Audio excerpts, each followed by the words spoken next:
أشرف الأنبياء والمرسلين وعلى آله وصحبه وسلم.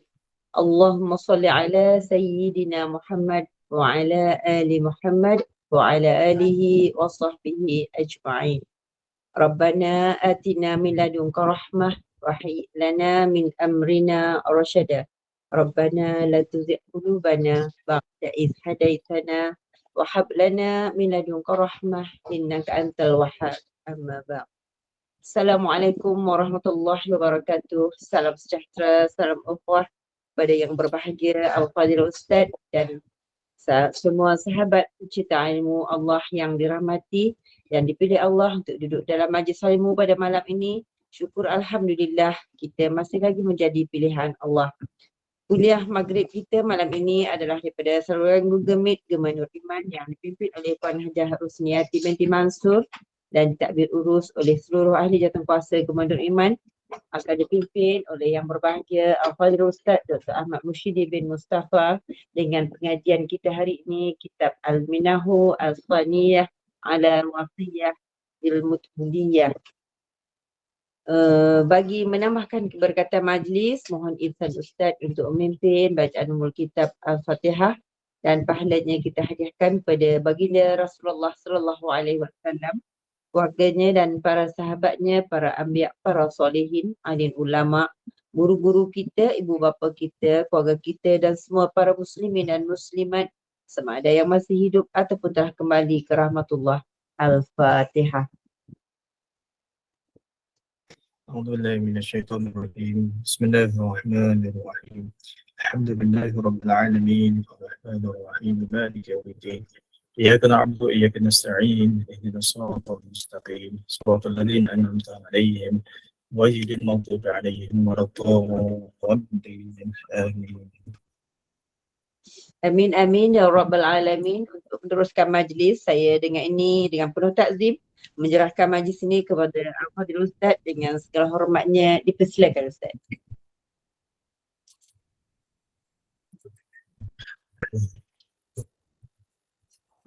Assalamualaikum warahmatullahi ta'ala wabarakatuh. A'udzubillahi minasyaitonirrajim. Alhamdulillah wassalatu wassalamu ala Rasulillah asyrafil mursalin wa ala alihi wa sahbihi ajma'in.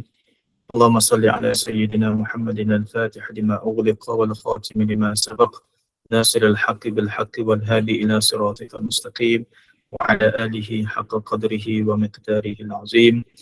Allahumma يسر أمورنا وبارك لنا فيما أعطيتنا وفقهنا في الدين وعلمنا تأويل واهدنا صراطك المستقيم اللهم آمين. أما بعد. Alhamdulillah, pertamanya kita mengucapkan syukur pada Allah Subhanahu Wa Taala kerana masih lagi Allah Taala izinkan kita untuk kesekian kalinya untuk meneruskan pengajian kita dan berada dalam majlis ilmu, majlis yang mudah-mudahan diradai oleh Allah Subhanahu Wa Taala. Dan insya-Allah malam ni dengan izin Allah Taala kita sambungan daripada kitab kita, sambungan pada muka surat 41. Sambungan pada muka surat 41. Dan insya-Allah pada malam ni saya akan kita undur sikit dah ya. Kita sambung mula balik pada matan yang atas sekali tu, walaupun kita dah baca sebelum ni, sebab dia ada sambungan dia yang kita nak sambung malam ini. Pada muka surat 41 bermula pada matan yang atas sekali. Itu mula-mula sekali. Qala musannif rahimallahu ta'ala wa nafa'ana bi'ulumi fid darain, kata pengarang kitab. Wala taghfal an taftishi hadhihi al-luqmah fa innahu al-'asaba. ولا تأكل طعام من لا يتورع في كسبه ولو أنه غضب منك ولا يلتفت إليه ولا لقوله كسرت خاطرنا. وهذا الأمر قل من يتنبه له من مشايخ هذا العصر بل بعضهم يأكل من طعام المساكين وإذا لاموه قال خفت أن أكسر خاطره وما عبد الحق تعالى بشيء أفضل min jabril khawatir. Baik, ini sambungan daripada yang kita dah bincang pada kuliah yang sebelum ini, masih lagi cerita berkaitan dengan menjaga makanan kita supaya tidak mengambil makanan yang tidak halal. Dan saya ulangi, makanan yang tidak halal ini ada dua. Yang pertama secara jelasnya adalah makanan yang haram, yang haram yang tidak dibenarkan pada syarak. Yang kedua makanan yang syubhat. Makanan yang syubhat, maka itu antara daripada perkara yang juga perlu untuk kita elakkan. Dan ini antara dua perkara yang perlu kita jaga. Betul lagi yang pertama tadi, itu benda yang haram. Baik, kita tengok apa terjemahan dia. Jangan engkau alpa, maksudnya kamu cuai daripada menyelidiki satu suapan makanan kerana ia membinasakan. Jadi jangan kita rasa satu suapan yang masuk dalam mulut kita itu antara perkara yang kita nak adalah untuk mengenyangkan kita. Baik, ikut kaedah kaedah secara sunnatullah, Allah Ta'ala meletakkan sifat kenyang pada makanan bila mana kita makan. Allah meletakkan sifat kenyang pada makanan bila mana kita makan. Allah Ta'ala meletakkan sifat menghilangkan haus atau menghilangkan dahaga pada air bila mana kita minum. Pada hakikatnya Allah Ta'ala juga yang memberi kenyang dan Allah Ta'ala juga yang memberi menghilangkan haus tersebut. Cuma makanan dan minuman itu sebagai sebab semata-mata. Maka disebabkan kita ini berjalan di atas syariat. Syariat ini benda yang zahirnya akan diperlihatkan dan akan ditunjuk oleh Nabi SAW, dan syariat tersebut syariat tersebut adalah benda yang tidak akan bercanggah dengan syarak. Asasnya tidak akan bercanggah dengan syarak. Jadi kalau seorang itu lapar, maka dia kena makan. Kerana pada asasnya dan pada asbabnya kenyang itu adalah sifat yang Allah Ta'ala letak pada makanan bila mana kita makan. Maka sama juga dengan haus tadi. Jadi kita kena makan dan kita minum untuk menghilangkan haus dan untuk menghilangkan rasa lapar itu sendiri. Baik. Cumanya menjadi tabiat kita bila mana kita makan itu kerana kita rasa lapar. Yang pertama. Yang kedua, kita makan itu kerana kita rasa teringin. Tak lapar pun tapi rasa teringin, atau dengan bahasa lain mengidam ataupun terliur nak makan.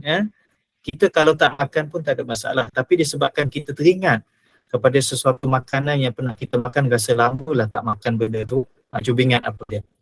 Nanti lepas isyak rasa nak pergi cari, ataupun bagi esok rasa nak pergi cari. Sebab apa? Kita rasa teringat, kita pun cari maka kita makan. Kita makan itu bukan atas dasar hakikatnya kita lapar, tapi disebabkan kita tahu makanan itu sedap dan kita dah lama dah tak makan. Jadi ini asasnya kenapa kita makan. Yang pertama kerana kita lapar, yang kedua kerana kita ini teringin nak makan makanan tersebut, mengidam nak makan makanan tersebut dan seumpama dengannya. Baik, asasnya bila mana kita makan. Tapi pengarang kitab, Syekh kita mengatakan bahawa jangan kita lalai dan jangan kita lupa untuk menyelidiki setiap daripada suapan yang masuk pada makanan kita. Bermaksud dalam kita berjalan di atas syariat, iaitu untuk menghilangkan rasa lapar, menghilangkan rasa haus bila mana kita makan dan kita minum tadi. Tapi ingat, dalam kita nak hilangkan lapar, kita nak hilangkan haus tadi tu, yang masuk dalam mulut kamu tu, yang berbentuk makanan, yang berbentuk minuman, kena selidiki benda tersebut daripada sumber yang mana dan benda tersebut daripada apa. Maksudnya benda tersebut halal ataupun tidak halal. Kenapa? Kerana satu suapan itu boleh membinasakan. Baik, yang membinasakan di sini kita boleh takwilkan daripada dua sudut. Yang pertama, dia boleh membinasakan kita daripada sudut fizikal kita, maksudnya kesihatan kita. Maksud kalau sekiranya makan sesuatu yang mana kita kata memudaratkan, maksudnya makan ini tidak ada sumber khasiat, maka dia boleh memudaratkan tubuh kita. Samalah dengan benda yang haram. Asasnya dengan benda yang haram seumpamanya arak ataupun dengan daging yang diharamkan seumpama dengan daging babi. Benda tersebut daripada sudut kajian pun mengatakan dia boleh mendatangkan mudarat pada tubuh kita. Baik. Yang kedua, kita memandang pada sudut yang berbeza, dia boleh membinasakan daripada sudut rohani kita. Itu yang kita nak jaga, paling kita nak jaga. Seseorang yang makan daripada sumber yang tidak halal, lebih-lebih lagi bagi sumber yang haram, dia boleh memberi kesan kepada kerohaniannya. Rohaninya akan memberi terkesan. Kenapa? Kerana hasil daripada suapan yang masuk dalam mulut dia, untuk dia makan ataupun untuk dia minum, yang menyebabkan kualiti ibadatnya ataupun ketaatan kepada Allah Subhanahu Wa Taala akan berkurangan ataupun memberi kesan. Orang yang makan benda yang haram boleh menyebabkan ibadatnya tidak terima. Orang yang makan benda yang haram boleh menyebabkan dia malas untuk beribadat, dia berat untuk beribadat. Itu dikatakan sebagai membinasakan. Membinasakan. Sebab itulah pernah kita sebut dalam perbincangan sebelum ini, kadang-kadang kita kena muhasabah dan kita kena ambil fikir. Mungkin adakah kerana kita ini rasa malas ibadat, mungkin kerana malas nak baca Quran. Ialah benda sunat, tapi perlu. Ataupun benda sunat lain, sembahyang sunat. Apa saja sembahyang sunat? Ialah sembahyang sunat, tapi perlu. Benda-benda sunat ni sebenarnya memanglah disunat, tapi sebenarnya dia perlu bagi kita. Kenapa kita rasa malas? Maka salah satunya mungkin salah satu mungkin kerana makanan ataupun suapan yang masuk dalam mulut kita, yang menyebabkan makanan itulah menjadi asbab membinasakan ketaatan kita pada Allah Ta'ala. Itu maksudnya, setiap suapan boleh membinasakan. Baik. Dan jangan engkau makan makanan orang yang tidak warak dalam pencariannya, sekalipun dia pasti marah kepadamu. Ini daripada sudut, kita faham kena faham daripada sudut yang berbeza. Yang pertama, bila mana kita dalam bentuk muamalat. Muamalat secara umumnya, tak apa. Kita makan, mungkin dengan kawan kita ni orang yang kurang warak. Maksud orang yang kurang warak ni, dia tak jaga sangat daripada sudut benda yang dikatakan dosa pahala. Tak jaga sangat, jaga tapi tak jaga sangat. Dosa pahala daripada sudut benda yang boleh, benda yang tak boleh pada agama, benda yang sepatutnya ditinggalkan tapi ada dibuat juga. Bermaksud orang ini kurang warak. Yang saya dah sebut sebelum ni, warak yang wajibnya adalah dengan benda yang haram. Warak yang sunatnya adalah dengan benda-benda yang makruh atau benda yang harus. Bagi contoh, ada benda yang diharamkan kepada kita, maka wajib kita tinggal. Termasuk di situ kita telah bersifat dengan sifat warak. Maksudnya kita mentaati perintah Allah Ta'ala, meninggalkan perkara yang haram, bermaksud kita telah bersifat dengan sifat yang warak. Sebab tu pada hakikatnya kita ni sebenarnya orang yang warak. Sebab apa? Sebab kita telah meninggalkan apa yang Allah Ta'ala larang. Alhamdulillah. Tetapi warak yang sunat itu mungkin kita dalam proses kita nak serasikan dengan diri kita. Apa dia? Kita meninggalkan benda-benda yang makruh. Dan apatah lagi kita tidak berlebih-lebihan dengan benda yang harus. Itu pun termasuk daripada benda yang warak. Rasa kalau sampai bab warak mungkin kita boleh panjangkan perbincangan dia. Baik, bermaksud di sini kalau ada orang yang mana kita bermuamalat dengan dia, tetapi dia ini bukan orang yang warak, sama ada warak dengan benda yang haram ataupun warak dengan benda yang makruh, dia kurang warak daripada sudut tersebut, secara asasnya hukum fiqh tidak ada masalah.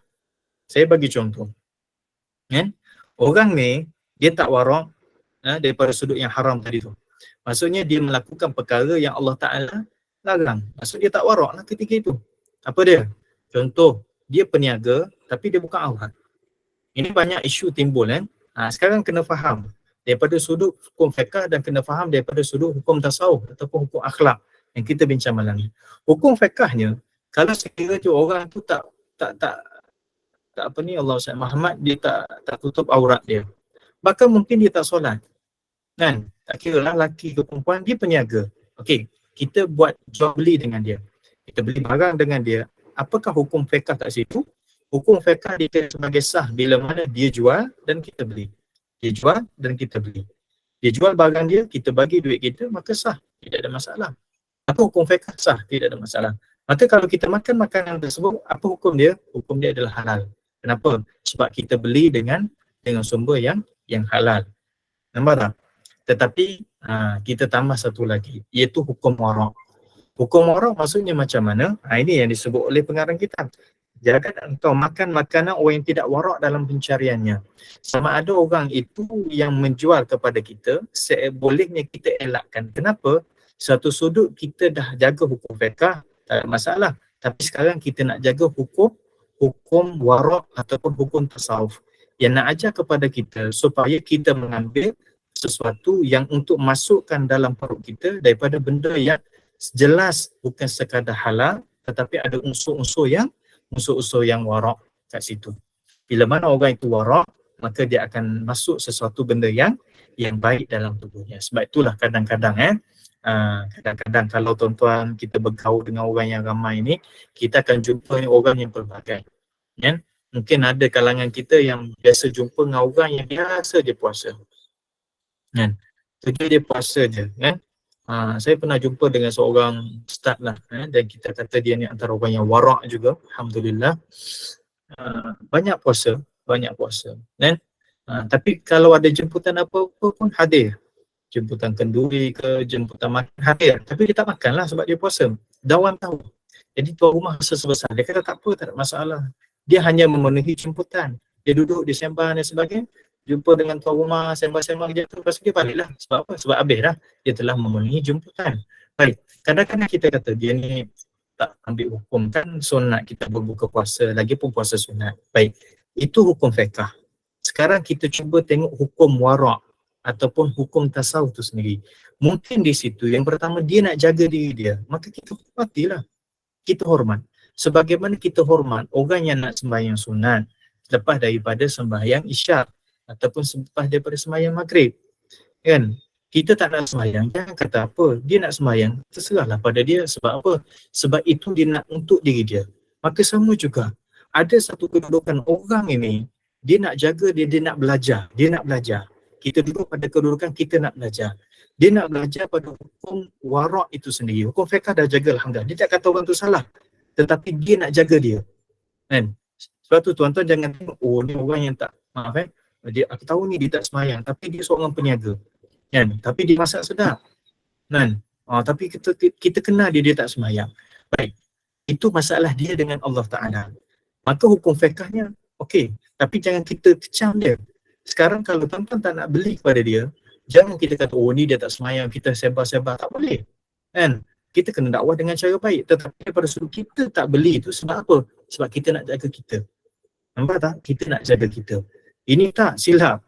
Kadang-kadang kita tak boleh beli ni tak pakai tudung ni. Duk kata pula macam. So umpama kita nak mengangkat, nak tunjuk-tunjuk bahawa kita warak. Itu masalah pula. Salah tu. Kalau nak warak tak perlu tunjuk-tunjuk. Tak perlu duk sebar-sebar. Amal je. Kan? Kadang-kadang nak cerita dalam macam tak payah belilah benda ni, sembang dia kanan kita. Saya tak beli dengan orang tak pakai tudung, saya tak beli dengan orang ni, orang yang isap opok ni. Orang yang tak jaga aurat, saya tak beli dengan dia. Tak payah ceritalah. Kan? Amal dulu, dia jadi satu sebati dengan diri kita. Kan? Cerita-cerita rosak amal kita tak apa. Kan? Nak beramal dengan amal yang baik, tapi sebab duk cerita dia jadi riak. Riak ini membatalkan amal kita. Hati-hati kat situ. Kan? So sekarang bila mana kita nak beramal dengan hukum warak tersebut, salah satunya daripada sudut makanan. Sama ada kita jual beli dengan orang yang mana kita beli dengan orang yang tak warak tadi, ataupun orang bagi kepada kita, maka hati-hati. Kalau dia beli tadi, kalau kita boleh elak, alhamdulillah kita boleh elak, tidak ada masalah beli dengan orang lain. Tapi kalau kita beli juga dengan dia, tak ada masalah, hukum fiqh sah. Tapi hukum warak, hati-hati, jaga-jaga. Ini pengarang kita pesan. Tapi kalau orang bagi kepada kita, adab kena terima. Walaupun orang tu tak warak. Terima dahulu. Cuma makan tak makan, itu lain cerita. Itu cerita yang kedua. Cerita yang pertama, orang bagi ambil dulu. Ini adab Nabi SAW. Ambil dulu. Lepas daripada itu barulah kita kata kita tak nak makan, kita bagi pada orang. Itu pun bukan depan dia. Sebab dia jaga hati dia. Maka jaga makanan daripada orang yang tidak warak daripada cara penghasilan dia. Sekalipun dia marah pada kamu. Contoh, dia tahu yang kita tak beli pun kedai dia. Dia tahu kalau dia bagi pun kita tak makan daripada makanan dia. Dia terasa hati dan dia marah dia. Tak apa. Sebab apa? Sebab dia bagi, bukan wajib kita makan. Kita bukan wajib beli kedai dia. Kan? Ustaz, di situ akan putus silaturahim. Putus silaturahim bila mana kita sendiri yang tahu, kadang-kadang kita tahu dia ni tak puas hati dengan kita sebab kita tak beli. Lepas tu kita pun buat tak tahu dengan dia. Kita tak bagi hubungkan silaturahim ataupun murnikan keadaan. Itu yang jadi tak cantiknya. Tapi kalau kita tak beli dengan dia, kan? kita tak beli dengan dia, tak apa, tak ada masalah kan, pandai-pandailah. Contoh kan, kita ni kawan baik, kita kawan baik dengan dia, kawan kita ni jual, contohlah ikutlah dia jual apa, nasi lemak, sebelah dia pun ada penjual nasi lemak, jelas-jelas kita pergi beli dengan orang yang jual sebelah dia, memanglah dia terasa hati. Kaedah dakwahnya mesti ada cara yang hikmah. Kalau kita tak nak beli dengan dia, kita jangan direct kita pergi beli, suruhlah orang lain beli, supaya tak nampak kita itu tak beli dengan dia. Ataupun kita nak jaga hati dia, tak apa, kita pergi beli, kita beli kedai dia yang kita tahu dia tak warak daripada sudut yang warak wajib tadi tu. Contoh kita tahu dia tak semayang walaupun dia nasihat, ataupun dia tak pakai tudung, ataupun dia buka aurat dan sebagainya, kita beli dengan dia, tapi kita tak makan, tak ada masalah. Sebab apa? Sebab kita nak jaga warak kita. So di situ ada hikmahnya. Kena pandailah. Dalam warak ni jangan warak sampai kita kata warak ikut logik akal kita. Jangan. Belajar warak mengikut daripada syariat. Kan? Ada orang tu dia nak buat macam tu ikut logik dia. Tak boleh. Kan? Maaf, sebagaimana contoh kita kata macam ni. Kan? Semua bank, contoh statement dia, dia keluarkan satu pernyataan atau statement, semua bank kat Malaysia ni, yang ada interest semuanya adalah riba semuanya. Tak boleh kata macam tu. Habis yang bank Islam, bank-bank yang buat berdasarkan patuh syariah tersebut, adakah pembiayaan peribadi dia yang kita beli kereta, kita beli rumah melalui bank-bank yang Islami tersebut, interest yang diletakkan adalah riba. Belajar dahulu biar tahu proses pelaksanaan tersebut. Bermaksud kalau kita nak hukum dalam bab muamalat, belajar bab muamalat dahulu. Bab banking, belajar dulu bab banking. Dalam bab warak, belajar bab warak dahulu mengikut hukum syarak, bukan warak mengikut cara kita. Nampak tak tuan-tuan? Barulah harmoni hubungan kita dengan masyarakat. Jadi di sini, kalau sekiranya dia tahu, kata pengarang kita, yang menyebabkan dia pasti marah kepada kamu, tak apa, tidak ada masalah. Sebab apa? Sebab benda tersebut adalah kita nak jaga kita. Tapi daripada sudut yang lain, kita dah cubalah untuk mengharmonikan keadaan. Tapi dah dia nak buat macam mana kan? Mungkin itu salah satu hikmah yang akhir sekali menyebabkan dia akan sedar. Dan jangan engkau berpaling kepadanya. Maksudnya jangan duk layan sangat. Maksudnya jangan layan sangat sampai kita ni, sebab dia marah dengan kita pun pergi beli makan dengan dia. Beli tak apa. Tapi sebab kita nak jaga hukum warak, okey, kita beli. Kan? Kalau kita tak nak makan, tak apa. Kita beli dengan dia, nampak kita beli hari-hari. Tapi hari-hari kita sedekah kepada orang lain. Tak apa, tak ada masalah. Habis tak warak lah orang macam tu. Hukum fiqah boleh. Sebab tu kena bezakan di antara hukum fiqah dengan hukum warak tadi tu. Kan? Jangan campur aduk sampai keliru, tak tahu mana cara kita nak bezakan di antara dua perkara tu. Kan? Ini benda yang penting. Sebab tu, kadang-kadang kita belajar tak faham juga. Tengok kitab lain, belajar dengan ustaz lain. Kan?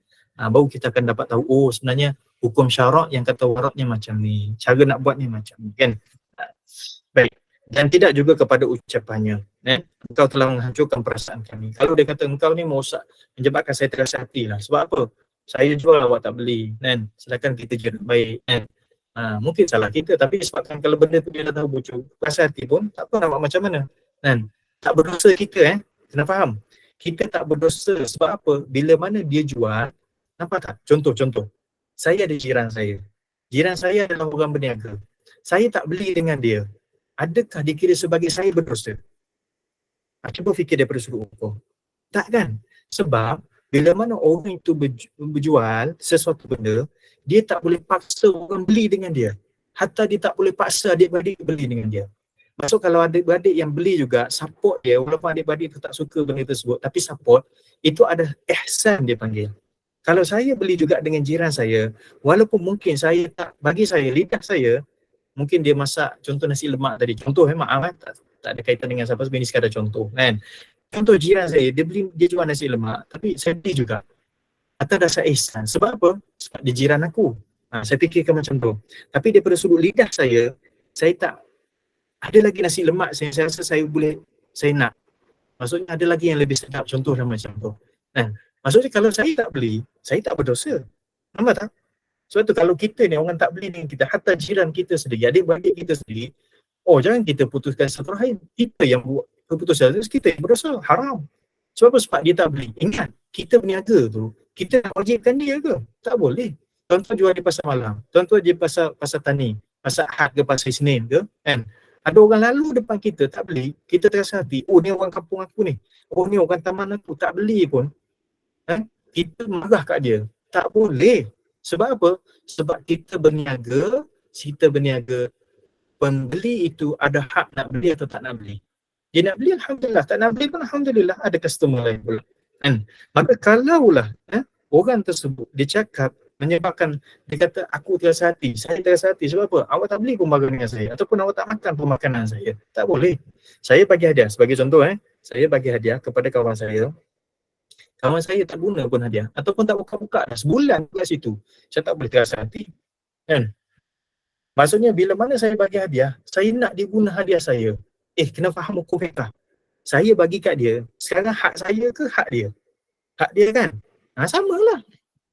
Kalau kita bagi hadiah pada isteri kita, kita bagi hadiah pada suami kita, pasangan kita tak guna, jangan kita itu terasa hati. Tak boleh lah Ustaz, kena, apa tak bolehnya? Faham hukum fiqh dahulu. Nampak tak? Kita bagi itu kerana apa? Kerana kita bagi hadiah. Hadiah ini adalah benda sunat. Kita bagi sedekah, benda sunat. Orang yang dapat benda tersebut, itu dah jadi hak dia. Sekarang kalau dia guna benda tersebut kerana menghormati kita, Alhamdulillah. Kalau dia tak guna kerana dia tak nak guna lagi, itu hak dia. So sekarang jangan terasa hati. Kalau apa yang kita bagi pada orang, orang tak guna. Kita bagi makan pada orang, orang tak makan. Jangan terasa hati. Termasuklah ibu-ibu yang memasak. Jangan cepat terasa hati kalau suami tak makan. Jangan terasa hati kalau sekiranya anak-anak tak makan. Ibu-ibu yang masak kat rumah tu sebab apa? Kan? Niatnya khidmat kan? Selesai masalah. Bila mana kita nak berkhidmat, kita bukan mengharapkan penghormatan. Bukan kita mengharapkan satu pujian. Kita mengharapkan pahala dan redha kan? Itu cukup lah. Tapi kalau tak makan membazir, siapa kata membazir? Kan? Ada cara lagi untuk kita alter balik makanan tersebut supaya tidak jatuh kepada pembaziran. Kan? Nampak tak? Itu tengok hukum dahulu. Sebab tu kalau kita tengok dalam hukum, senang hidup kita. Yang jadi tak senangnya sebab kita jalan di atas logik akal kita. Maka sama juga, kalau orang tu terasa hati dengan kita, salah kita ke? Bukan salah kita. Maka kita berdosa tak? Kita tak berdosa. Tapi kalau kita nak pergi minta maaf, tak ada masalah, silakan. Tapi dalam bab warak tersebut, kalau orang dah terasa hati dengan kita, tapi bukan kerana sebab kita, tapi kerana kita masih lagi nak jaga hukum warak, maka teruskan, tidak ada masalah. Sebab apa? Sebab kita sekarang berjalan di atas hukum warak secara syariat yang mana mengajar kita. Syariah yang membenarkan kita. Dah faham itu dia punya perbahasan dia. Urusan ini sangat sedikit orang yang mengambil peduli tentangnya di kalangan masyayikh zaman ini. Masyayikh ni maksudnya guru-guru ataupun orang-orang yang terkenal alim. Syekh-syekh lah maksudnya, kita kata orang-orang yang ada ilmu kan. Kadang-kadang dia orang-orang alim pun tak jaga juga. Ini siapa kata? Yang kata ni pun orang alim juga. Bukan kita yang kata kan. Kita tak layak kata pada orang alim Orang alim tu dia sama-sama alim, dia akan tahulah. Saya bagi contoh macam ni. Kalau doktor, dia orang tahu di kalangan mereka apa kesalahan, apa perlu, apa tak perlu seorang doktor tu buat. Sebab apa? Sebab dia orang duduk dalam nature yang sama. Nampak tak? Kita sebagai peniaga, kan? Kita peniaga, kita 4-5 orang ni peniaga sebagai contoh. Kan? Bila mana kita tengok ada satu peluang perniagaan, kita tak ambil. Orang dia kata, sebab apa tak ambil peluang tu? Grab lah peluang tu. Kita sebagai peniaga, nampak tak? Kita faham. Kalau kita ambil, ini mungkin risiko bagi kita. Kalau kita ambil, mungkin margin dia untuk profit tak besar sangat kan. Tapi orang luar kata, rugilah tak ambil dan sebagainya. Nampak? Maka sama juga dengan ulama'. Ulama' lebih mengetahui nature ulama' tu sendiri. Maka ulama' ini mengatakan, ada juga daripada kalangan ulama' ataupun masyayikh, guru-guru yang tak jaga hal ni. Maksudnya tak jaga hal warak daripada sudut perolehan makanan itu sendiri. Dia tak haram Dia tak haram, tetapi dia tak ambil daripada yang orang yang betul-betul warak. Tak betul-betul jaga daripada benda tersebut kan. Bahkan sebagai mereka makan daripada makanan orang miskin, dan apabila mereka mencelanya, beliau berkata, aku khawatir aku melukakan perasaannya.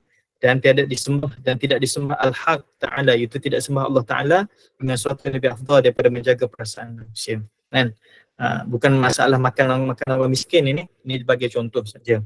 Kadang-kadang makan makanan orang miskin ni yang kita kata tak jaga sangatlah daripada sudut perolehan daripada sudut kotor, sebagai contoh, tak semua kita bayangkan seumpama macam tu, tapi dalam masa sama dia mencela, dia kata makan ni tak bersih sebagainya. Maka kita makan halal juga kadang-kadang kan, tapi disebabkan dia rasa dia nak jaga sangat perasaan tersebut, kena nak jaga perasaan orang miskin tadi tu, dia makan juga kan. Satu sudut kadang-kadang banyak sangat dia tak jaga benda tu, tapi kadang-kadang buat tak apa, daripada sudut dakwahnya tak ada masalah. Tengok Nabi SAW pun makan, tapi daripada sudut dakwahnya, tapi bahkan orang miskin daripada kalangan sahabat tersebut adalah orang yang mulia kan. Cuma sekarang nak kata kan, kadang-kadang daripada sudut orang tu terlalu sangat kita nak jaga perasaan mereka, sehingga kan kita tak sedar hukum tu tengah mengatur kita. Allah Ta'ala mengatur kita dengan hukum tersebut kan. Sebab tu kadang-kadang kena ada puasa. Kena puasa. Kalau kita ni jenis orang suka bagi makanan pada kita, tak apalah kita puasa. Tak apa. InsyaAllah saya bawa balik dulu. InsyaAllah petang nanti saya makan. Puasa ke? Saya puasa. Tak apa. Petang tu kita bagilah kat orang sedekah. Satu sudut yang kalau kita rasa hati rasa kurang senang dengan pemberian dia, sebab kita tahu mungkin dia tak warak daripada sudut diri dia sendiri atau penghasilan dia sendiri kan. Ataupun kita tahu sebagai contoh, dia kerja, contoh dia buat 2 kerja. Siang hari kerja yang hakikinya, malam mungkin dia buat kerja yang kita kata part time dia lah.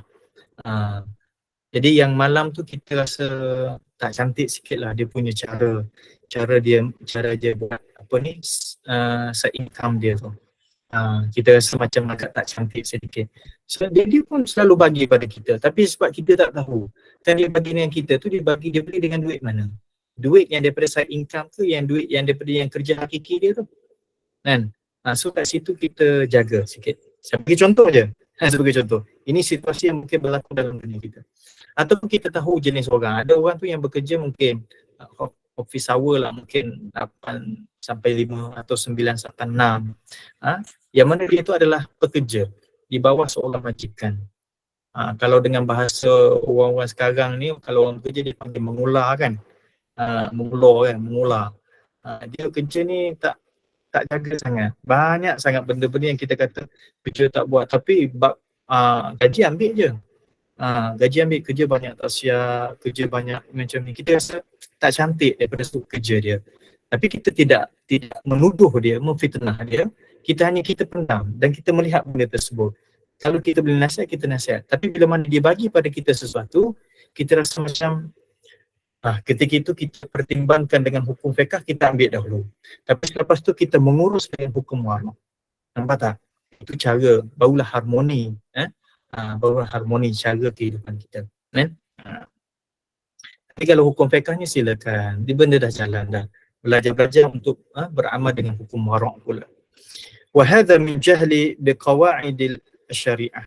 Hal ini berpunca daripada kejahilan tentang kaedah syariat. Kenapa benda tersebut berlaku? Sebab kita tak faham hukum kaedah-kaedah dalam syariah kita tu. Nampak tak? Tadi kita dah bincangkan macam mana membezakan dia antara tadi dengan yang hukum warak ataupun hukum tasawuf tadi. Itu dia kaedah dia sebenarnya. Itu kaedah. ولا فرق حينئذ بينه وبين من عزم عليه شخص بأن يشرب معه الخمر ولو قال إنما شربت جبرا لخاطره حددناه ولم نقبل منه عذرا وحكمنا بفسقه فاعلم ذلك يا أخي. Dan tiadalah perbezaan ketika itu antara dia dan antara orang yang diajak oleh seseorang untuk minum arak bersamanya. Jika dia berkata, sungguhnya aku minum arak kerana menjaga perasaannya, pasti kami jatuhkan hukuman had, itu hukuman hudud ke atasnya. Itu disebatlah, disebat kerana minum arak. Dan kami tidak menerima penguzuran daripadanya. Maksudnya tidak menerima excuse. Maksudnya kita tak menerima dia punya alasan dia lah. Dan kami menghukumnya adalah seorang yang fasik. Ketahuilah dengan kita, wahai saudaraku. Dia nak bagi satu perumpamaan. Kadang-kadang sebab kita terlalu menjaga perasaan. Sampai kadang-kadang benda yang haram pun terlalu sangat nak jaga perasaan. Dia bagi contoh seumpama macam ni lah. Orang ajak minum arak, rakan baik ni. Ataupun kita kata rakan office kita lah, sebab buat gathering ataupun buat sedikit event ke, ataupun buat majlis-majlis tertentu adalah sikit. Sebab campur kan, yang Muslim dengan non-Muslim kan, ada sediakan arak sikit kan. So sebab kita ni adalah orang yang minoriti kan, Mungkin dalam office tu kita 2-3 orang je yang Islam. Yang lain adalah yang mungkin yang bukan Islam daripada pelbagai. Ikutlah bangsa apa, yang penting non-Muslim lah. Kan? Ikutlah bangsa itu bukan hal. Yang halnya adalah bukan Islam. So dia ada sediakan arak tu. Dia kata tak apalah. Ni kita kata celebrate lah, ni bos besar datang ni kan. Atau kita kata appreciate lah sikit. Kali ni je. Nak jaga perasaan. So kita pun nak bukan kita lah.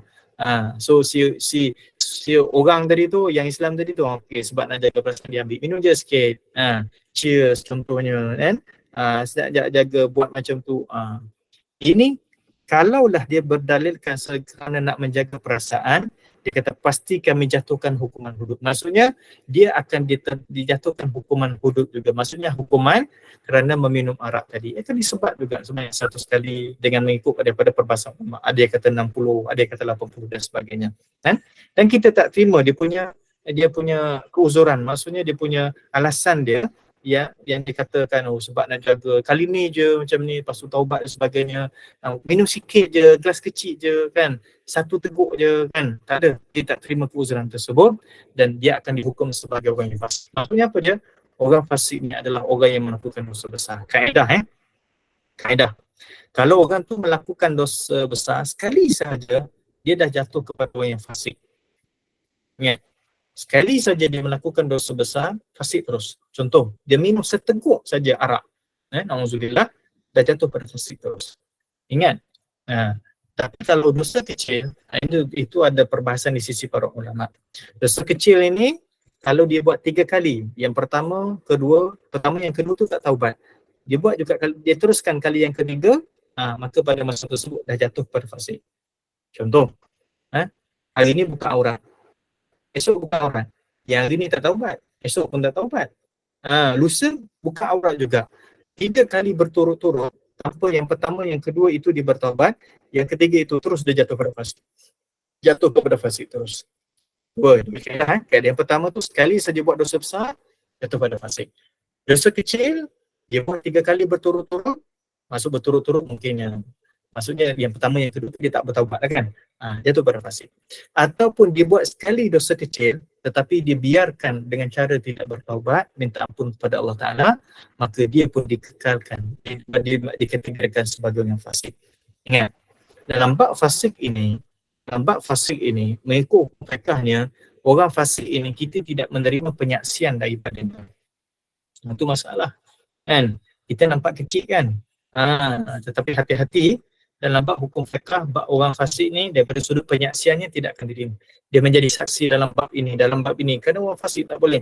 Hatta kalau wali tu fasik pun tak boleh untuk mengahwinkan anaknya, orang di bawah tanggungan dia.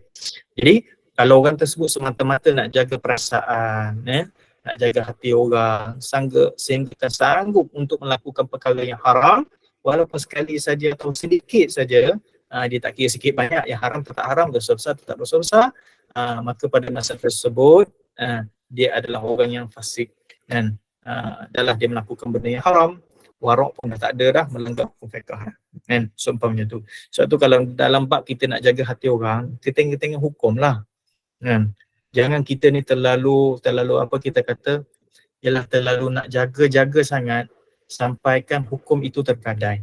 Tapi kalau kita menjaga seseorang tu sampai kita tidak melibatkan hukum, kita berkorban, tak apa, tak ada masalah. Tapi kalau kita menggadaikan hukum atau menggadaikan agama, itu masalah besar tu. Hati-hati jangan main-main bab hukum ini sendiri. Nak jaga sangat tapi tak kena cara, tak boleh. Sebab tu kadang-kadang kita bekerja, kita buat satu benda, ada benda yang kita rasa macam mana hukum kata, tanyalah ahli-ahli ataupun orang yang dalam bidang itu sendiri kan. Tanyalah Allah Muhammad. Okey, kita baca sikit lagi. Wahdhar aidan, dan hati-hati juga engkau. Okey, habislah kita berkaitan dengan makanan-makanan yang haram tadi tu kan. Sekarang dia nak tutup dengan satu perbincangan yang dikaitkan dengan makanan yang haram itu sendiri. Sebagai penutupnya dia bawa apa?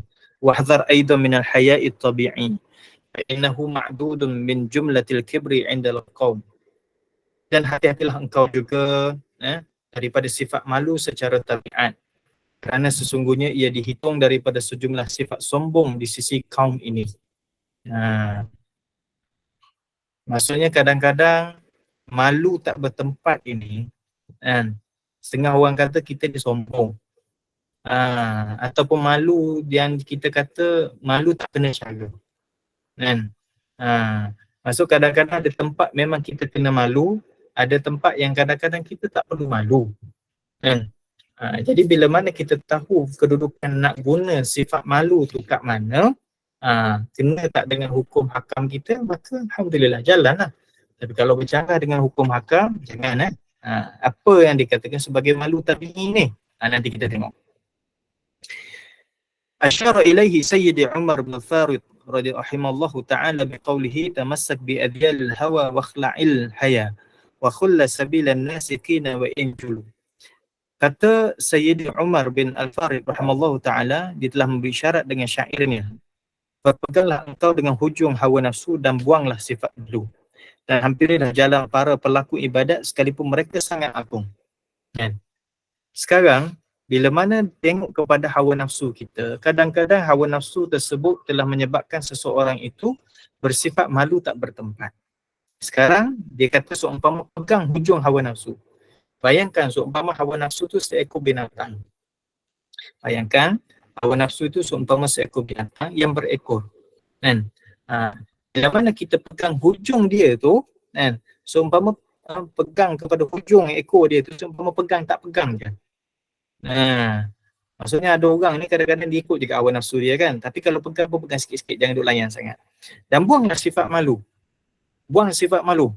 Maksudnya kadang-kadang hawa nafsu kita mengatakan bahawa jangan buat benda ni, kena ada malu sikit lah kan. Sebab apa? Contohnya kalau kita nak buat baik ni, kena ada sifat malu. Sebab apa? Nanti orang kata kita warak, orang kata kita baik kan. Buang sifat malu tersebut kan. Dan hampirlah jangan pelaku ibadat sekalipun mereka sangat agung. Ikut je jalan orang yang mana beribadat pada Allah Subhanahu Wa Taala kan. Walaupun orang ibadat tu adalah ibadat yang hebat-hebat. Contoh kalau para ulama, ahli abid dan sebagainya, ikut je jalanan mereka. Walaupun kita rasa malu kan. Kalau senang cerita macam ni lah, kita baru-baru belajar nak sembahyang berjemaah kan. Orang pun tahu, kita pun baru-baru belajar kan. Tak apalah, pergi je sembahyang kan. Ikut je jemaah kan. Walaupun kita kata jemaah tu, kita kata ini geng-geng regular jemaah ni, contoh regular jemaah, kita masuk je tak ada masalah. Sebab mereka beribadat sekurang-kurangnya dengan perlakuan ibadat mereka itu boleh memandu kita ke arah ibadat yang lebih baik. Ikut je, jalan je. Tak ada masalah. Jangan ada perasaan malu. Jangan ada perasaan malu. Kita ni baru-baru belajar Quran. Maka turunlah tok guru, ataupun ialah tok guru yang alim berkaitan dengan Quran, dia buka kelas 3 hari sahaja. Kebetulan dia datang ya. Contoh daripada negara orang Arab sini, orang Arab Syekh Arab sini datang. Kita ni baru-baru belajar kan. Kita pun pergi masuk. Sebab apa? Sebab pada masa tersebut kita nak ambil semangat Al-Quran tu sendiri dan nak belajar sambil-sambil.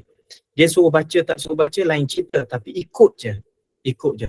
Kadang-kadang kita tengok orang yang beribadat, dia mendatangkan semangat dalam ibadat tu. Kan? Orang tu baca Quran, kita tak pandai, duduk je belakang, pegang je Quran. Malu kan? Buang sifat malu tu. Buang sifat malu. Kan? Baru nak belajar mengenal agama. Kan? Sebab agama dah tinggal dah. Malulah nak pergi dengan kuliah maghrib, malulah nak pergi kuliah duha, malulah nak pergi kuliah-kuliah ni. Buang sifat malu tersebut. Kan? Jangan dilayan sangat dengan hawa nafsu kita.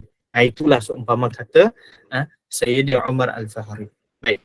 Wa huwa an ay al-haya'u tabi'i an yastahiyya asy-syakhsu an yadhkura Allah Ta'ala bi raf'i sawbi hadratin nas.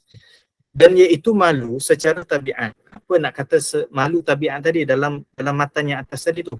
Al-haya' at-tabi'i. Malu secara tabi'i atau malu secara tabiat inilah bahawa seseorang itu merasa malu untuk berzikir kepada Allah dengan menyaringkan suara di hadapan manusia. Maksudnya kalau bahasa kita sekarang, kita nak buat benda baik itu rasa malu. Buang sifat ni. Jangan duk layan sangat.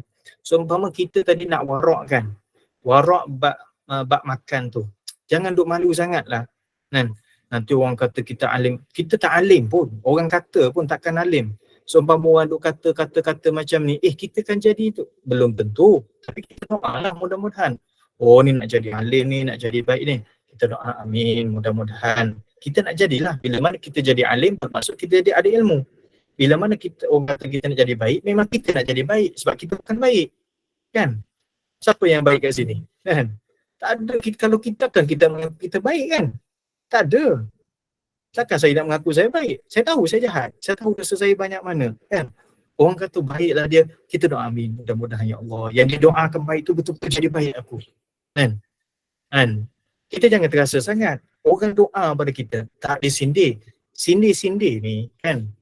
Sindir-sindir itu adalah sebenarnya benda yang boleh jadi haram bila mana disertakan dengannya. So sekarang kita tahu tak niat dia menyindir? Kita tahu tak? Niat dia menyindir kita. Alah saya kenal dia lama. Betul lah kita kenal dia lama. Tapi boleh baca tak hati dia? Tak boleh. Full stop. Cukup noktah kat situ je. Jangan kita meletakkan hukum yang mana kita tak tahu macam mana pada hakikatnya. Sebab kita bukan pembaca hati orang. Kita tak tahu hati orang. Yang kita tahu adalah apa zahirnya. Sebab kadang-kadang cara percakapan orang tu macam tu. Pernah dengar tak orang tu? Cakap tu macam garang, dia ni macam nak marah aku. Tak, memang dia cakap macam tu. Perangai dia macam tu. Kan? Ada orang tu memang jenis dia cakap macam tu. Nak macam mana? Kita terasa hati. Masalah kita yang suka, yang senang terasa hati. Masalah hati kita. Maaf bahasa mungkin hati kita terlalu tisu sangat. Saya memanglah sebab perempuan ke ataupun saya sebab lelaki saya mudah terasa tu kerana agama ke mudah terasa kerana perangai kita. Duduk kat situ. Kalau mudah terasa kerana perangai kita tapi benda tersebut bercanggah dengan agama, jangan dibuat, jangan dilayan. Ikut je yang agama suruh. Kan? So sekarang malu ada pada tabiatnya kita kena buang. Kerana apa? Kerana benda tersebut pada hakikatnya perlu untuk kita buat. Contoh zikir tengah orang ramai. Nak pegang tasbih malu. Nak pegang tasbih. Nanti orang kata. Betul kau orang kata. Orang tak kata pun. Nanti orang tengok. Betul kau orang tengok. Kita je perasan lebih-lebih. Takutnya kat situ kan. Jadi kadang-kadang nak berzikir dengan zikir bi-rafi' saut dengan mengangkat suara. Bukannya kita nak tinggikan suara tengah tunggu kat dia panggil apa, LRT ke, tunggu bas ke, subhanallah, tak adanya orang buat macam tu. Maksudnya sekurang-kurangnya astagfirullah, keluar sedikit daripada mulut kita. Rasa malu sangat kan. Sedangkan benda tersebut adalah benda yang haram. Kenapa kita tidak malu untuk mulut itu kadang-kadang melantungkan lagu-lagu kan? Hiburan-hiburan, contoh je, letakkan kita punya earphone kat sini ataupun yang besar tu yang letak kat situ, tersengguk-sengguk kepala, badan tu bergerak-gerak, lepas tu mulut tu duk cerita. Tak ada perasaan malu ke ketika itu? Tak, sebab kita tak ganggu orang, kita menikmati dengan hiburan kita. Maka kita cuba tukar.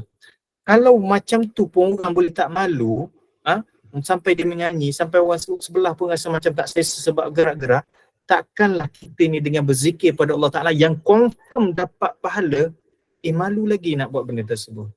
Ini kena buang perasaan malu tersebut. Ini yang pengarang kitab pesan. Malu yang tabi'i, iaitu malu untuk melakukan kebaikan, antaranya adalah berzikir kepada Allah Subhanahu Wa Ta'ala.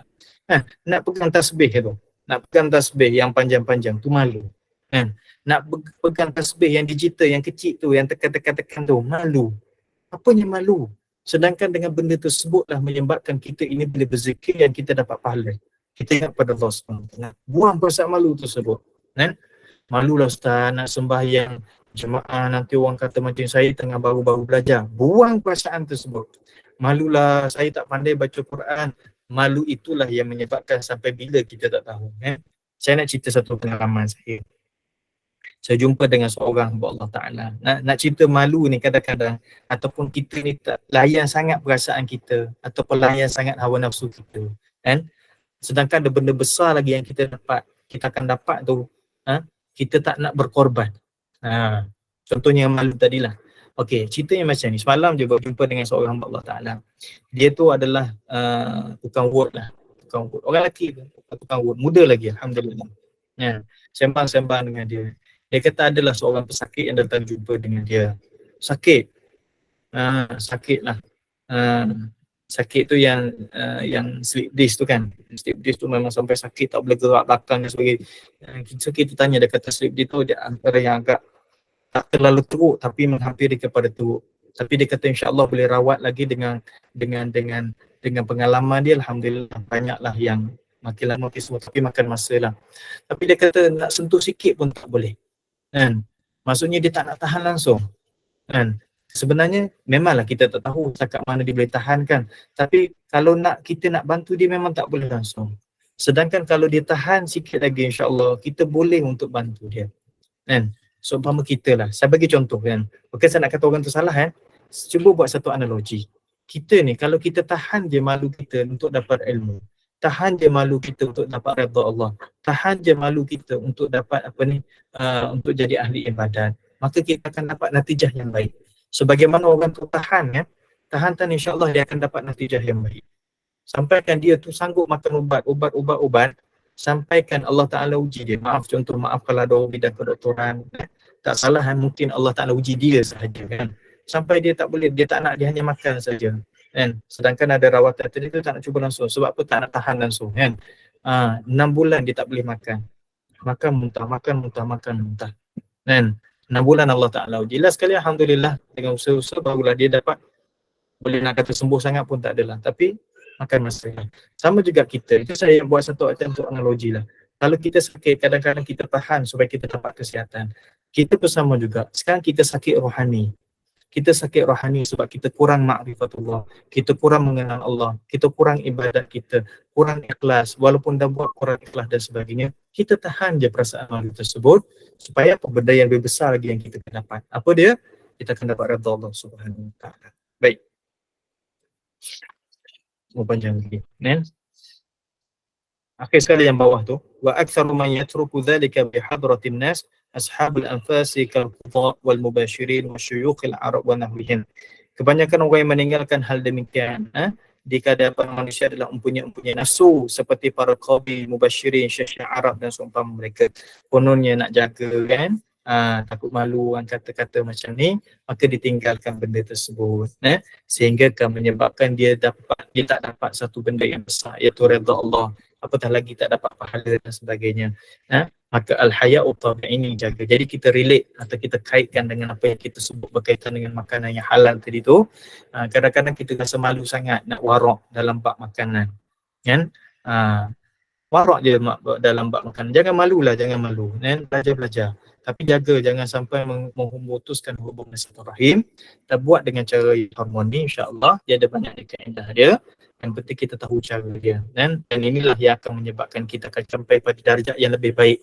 Rohani kita akan jadi baik, hati kita akan jadi baik untuk kita dapat kepada kedudukan yang lebih baik lagi di sisi Allah Subhanahu Wa Taala. Jadi saya rasa kita berhenti dulu kat situ.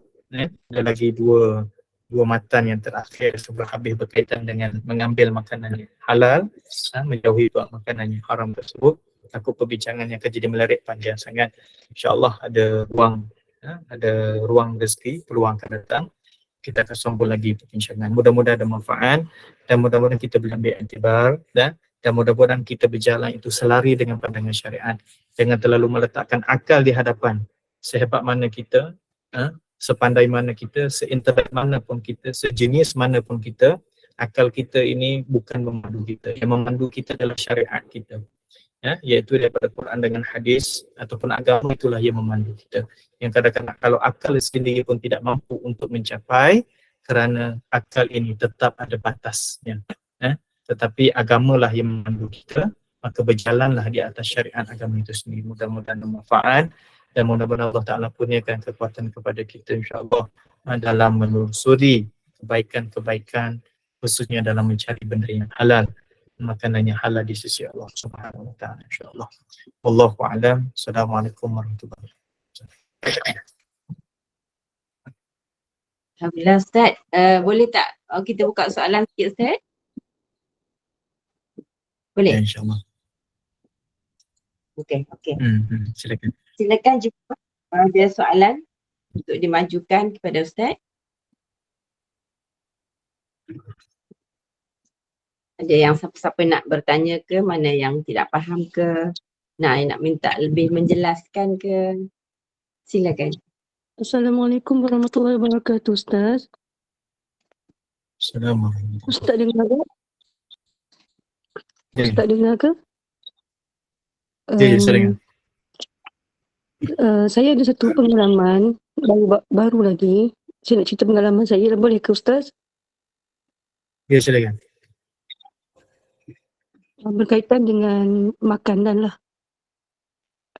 Pada minggu yang lepas, ada seorang jiran saya lah berbangsa Cina dan beragama Buddha. Dia mesej saya lah.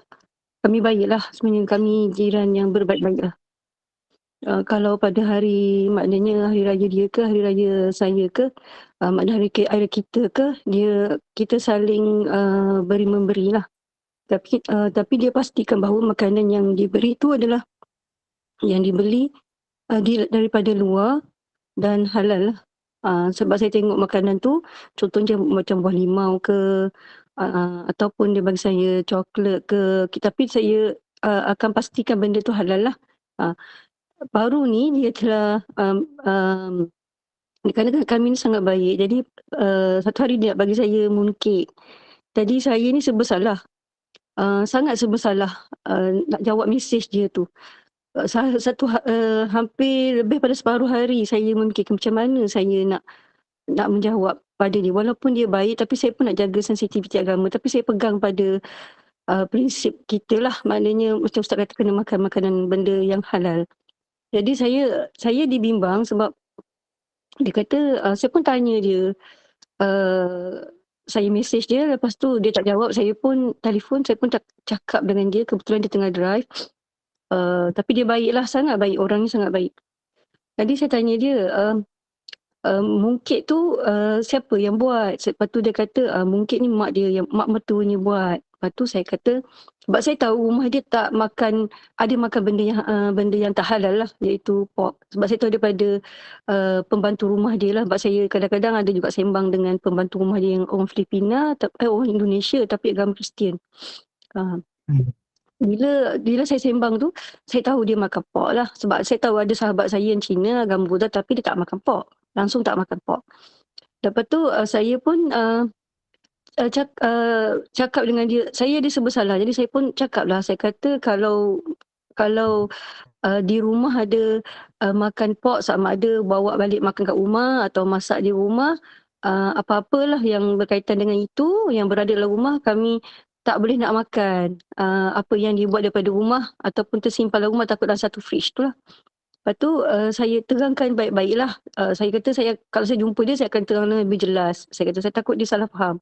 Takut dia kecil hati. Lepas tu bila saya tanya dia baik-baik, saya cakap kat dia, lepas tu dia pun cakap dia terus terang. Dia kata ibu mertua dia pun makan pork juga walaupun sikit, dia kata. Lepas tu saya kata kami tak boleh makan lah sebagai orang Islam. Cakap sebabnya peralatan dan sebagainya, banyaklah lagi saya kata. Walaupun mungkin katalah mooncake tu dibeli pada luar, tapi kita tak tahu yang dia beli tu halal ke non halal. Lepas tu saya kata saya ada juga makan mooncake, tapi saya pastikan dia halal lah, contohnya orang Islam yang buat sendiri. Atau kita pastikan bahawa dia ada stiker yang betul-betul halal untuk kita boleh semak dan sebagainya. Saya makan je mooncake, saya kata macam tu pada dia. Dia pun minta maaf dengan saya dan dia kata dia faham, dia kata tak apalah, dia kata saya pun minta maaf dengan dia dan sebagainya. Saya dah terfikir masa tu, kalau dia bagi juga, saya akan ambil, tapi saya akan serah pada orang bukan Muslim jugalah untuk makan. Macam mana Ustaz, saya nak tanya. Katakanlah ada seseorang bagi contohnya botol arak ataupun makanan yang ada yang non halal itu, seperti daging dia ke dan sebagainya. Lepas tu kita nak menjaga hati. Kalau macam ni, jiran saya ni sangat memahami. Sebab saya ada 2 jiran yang berbangsa Cina, yang agama Kristian dan Buddha ni, dia sangat memahami. Kalau kita beritahu ni, atau dia pastikan bahawa begitulah. Jadi saya bersyukurlah dapat jiran macam tu. Tapi ada juga yang tak memahami ni, macam mana Ustaz? Katakan dia bagi, katakan saya pun kita nak terang kat dia, tengok pada keadaan tu dia jenis orang yang sensitif, kita pun takut, kita pun tak tahu latar belakang, takut merosakkan hubungan dalam taman, dan taman kami pun tak besar sangat, kecil je. Takut merosakkan dalam grup residen dan sebagainya. Jadi bolehkah macam saya terima benda tu, lepas tu yalah orang masuk dalam rumah tu sudah pastilah katalah dia hantar, takkan kita terus nak bagi pada orang kan. Saya bagi pada orang yang bukan Muslim makan, yang dah pasti kita tahu dia memang makan segala-galanya. Jadi macam adakah ia berdosa kepada saya untuk memberi makan pada yang non-Muslim tu? Contoh sama benda perkara yang lain, contohnya katalah ada orang bagi pakaian. Satu pakaian yang katalah contohnya tudung yang mungkin tidak mematuhi syariat. Jadi rasa macam tak selesa, maka saya bagi kepada orang, katalah orang Islam lah, orang Islam yang saya selalu nampak dia memang pakai tudung yang kata kurang mematuhi syariat. Contohnya macam saya minta maaf kalau saya bercakap ni ada yang kecil hati, saya sangat minta maaf. Makcik tak ada niat apa-apa, tapi ini persoalan yang rasa macam terbeban jugalah.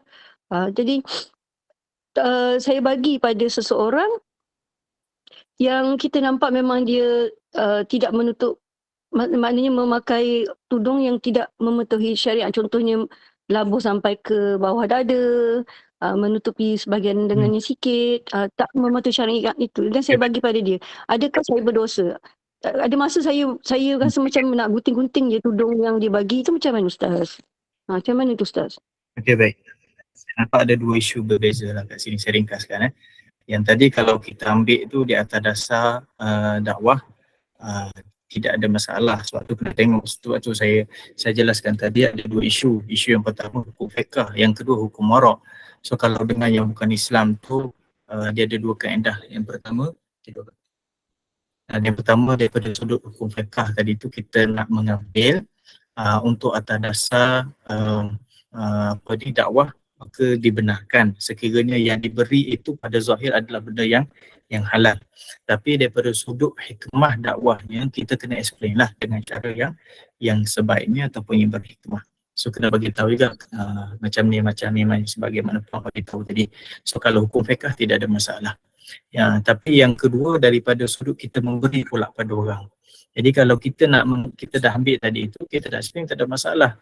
Tapi bila mana kita nak menggunakan benda tersebut, kita nak jaga hukum wara' pula, maka kita tak memakan atau tidak menggunakan, maka kita boleh apply lah kat situ. Kita boleh praktikkan.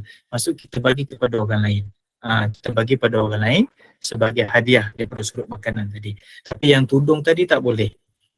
Tudung tadi kita kata tudung tak patut syariah. Kita pula bagi kepada orang lain, bermaksud kita menggalakkan dia untuk pakai benda yang tak patut syariah. Maka tudung tu nak gunting, tak boleh. Itu dikira sebagai merosakkan atau membazir, dikira sebagai haram. Maka gunakanlah untuk yang selayaknya. Buat sebagai kain pengelap ke ataupun apa sahaja selagi mana boleh. Ataupun kalau tudung tu memang orang dewasa tak boleh pakai, mestilah kanak-kanak boleh pakai. Maka portal lah atau bagilah kepada kanak-kanak. Kalau kita bagi juga kepada yang Islam, seumpama kita menggalakkan dia untuk buat benda yang tidak betul syariah. Allahuakbar.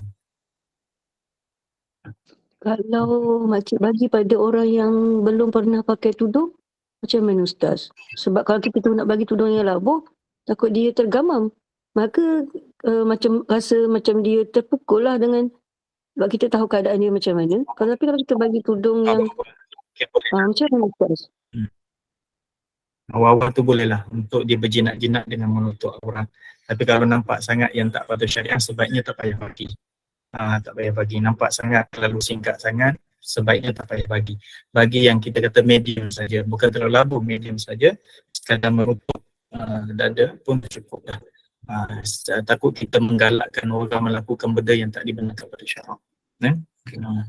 Dia ada banyak cara untuk kita lupuskan tu mengikut daripada agama kita. Jangan dibakar, jangan digunting, tak boleh membazir benda tu. Terima kasih Ustaz. Ada lagi tak yang nak bertanya soalan? Silakan. Tak ada. Kalau tak ada, kita tutup majlis. Ada dekat chat Bonda. Oh ya ke dekat chat sekejap tak baca sekejap. Sekejap.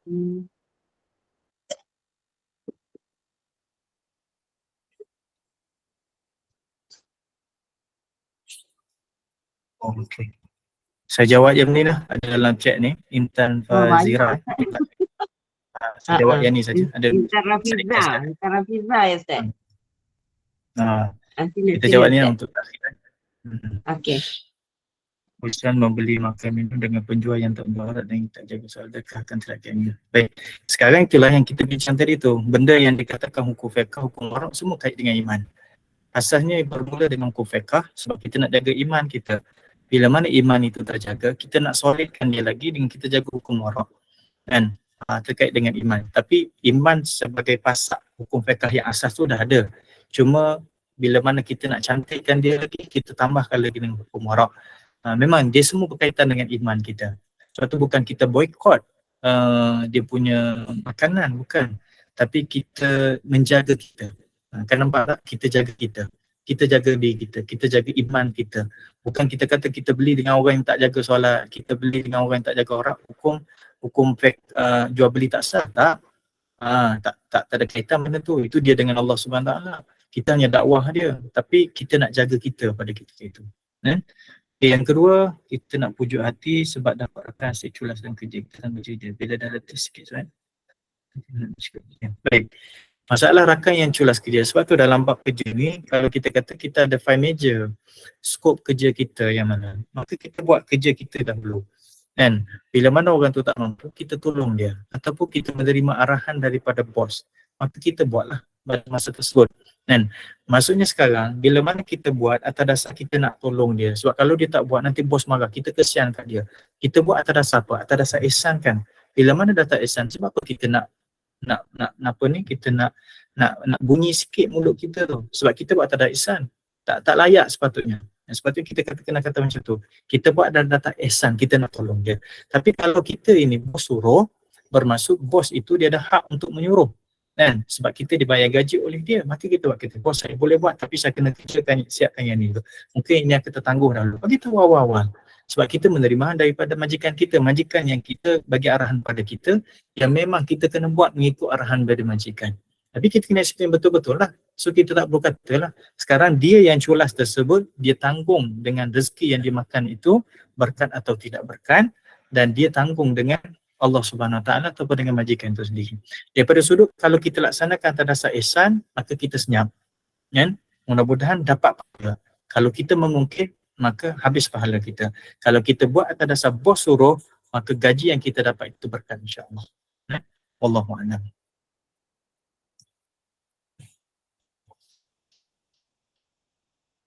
Okay, kita tutup dah Ustaz ya. Dah kat pukul 11.30 dah. Okey, Alhamdulillah, syukur pada Allah. Kuliah maghrib kita berjalan lancar dengan kitab Al-Minhaj As-Saniyah. Masih di dalam bab menjaga tiap-tiap suapan yang masuk ke perut kita kerana ianya akan membinasakan dari segi fizikal dan rohani yang akan melibatkan amal ibadah kita. Dan juga janganlah kita sampai menjaga hati dan perasaan orang sehingga kita melanggar hukum syarak. Dan banyaklah ilmu yang telah kita dapat pada malam ini. Moga kita mendapat kefahaman dan memberi manfaat dan kita mendapat redha dan rahmat Allah. Kita tangguhkan pengajian kita malam ini. Kita sambung lagi minggu depan insya-Allah. Dengan itu saya ucapkan ribuan terima kasih pada ilmu yang telah Ustaz sampaikan. Terima kasih pada semua jemaah. Saya mewakili Gubernur Iman, mohon maaf anda ada sebang kekurangan dalam majlis kita ini. Segala yang baik itu daripada Allah dan yang buruk itu adalah daripada kekurangan kami sendiri. Saya buat sedikit hebahan untuk kuliah pagi esok Ustaz. Pagi besok pada pukul 6.40 pagi kita bersama kuliah subuh bersama Ustaz Irin Aminin bin Muhammad Saleh dengan bacaan surah Yasin, doa dan kitab Hikam Jawi insya-Allah. Dengan itu bagi menutup majlis, mohon Ustaz bacakan doa penutup, tasbih kafarah dan surah Al-As dan saya akhiri dengan wabillahi taufiq wal hidayah. Assalamualaikum warahmatullahi wabarakatuh. Silakan Ustaz.